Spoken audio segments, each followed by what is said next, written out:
El año es 1199, y uno de los reyes guerreros más célebres de la historia, Ricardo Corazón de León, está a punto de encontrar un final muy lejos de la gloria.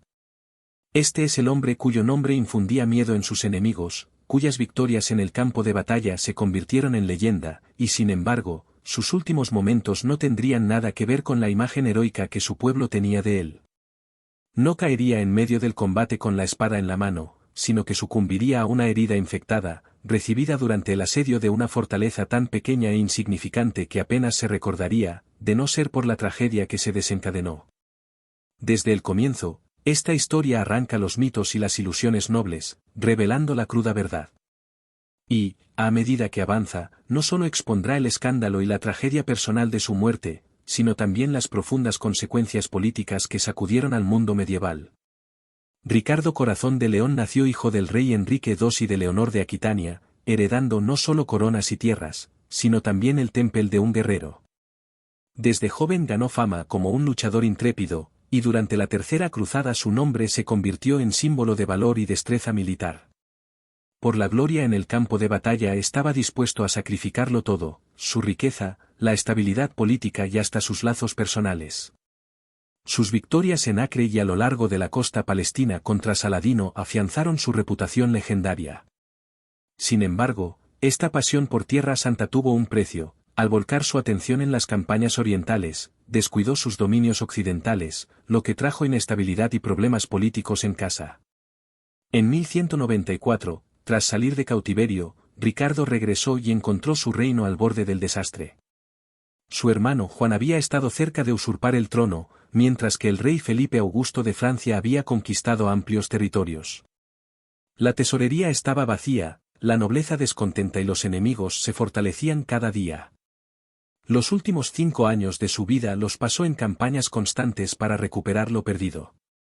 Ya no luchaba por gloria, sino por la supervivencia de su poder y la preservación de su reino.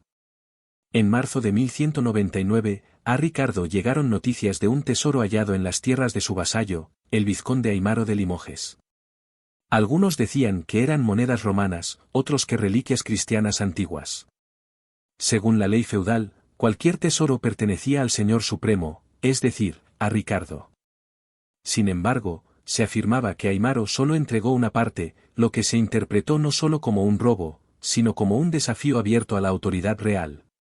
Con Felipe Augusto siempre buscando debilitarlo, tal desobediencia era intolerable.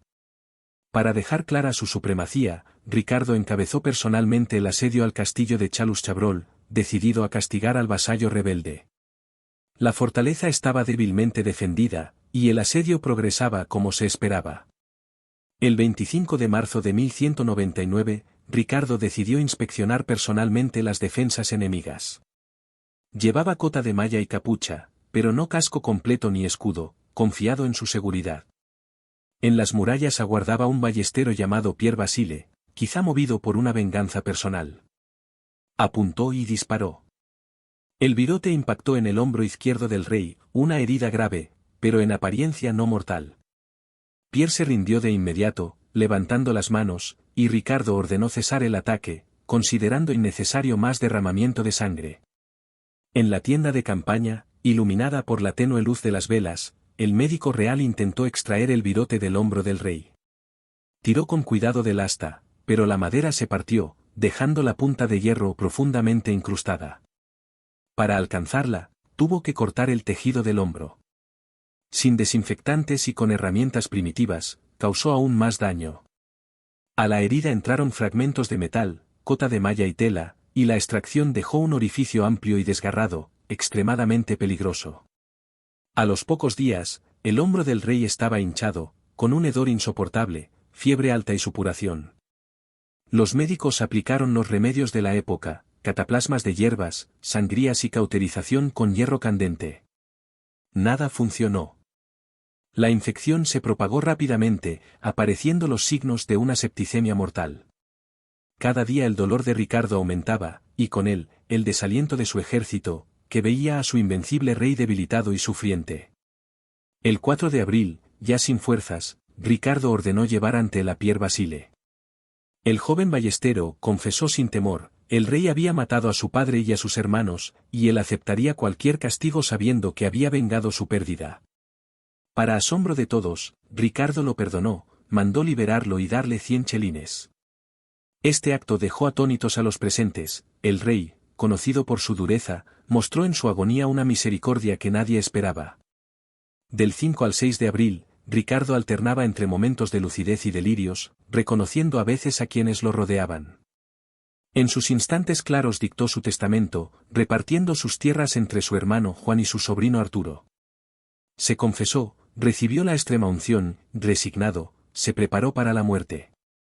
La tarde del 6 de abril de 1199, tras días de agonía, Ricardo Corazón de León murió a causa de la infección, llevándose consigo una era que él mismo había encarnado. Tras su muerte, el ejército quedó sin líder, en medio de tierras hostiles. Había que mantener el orden y llevar el cuerpo del rey a un lugar seguro.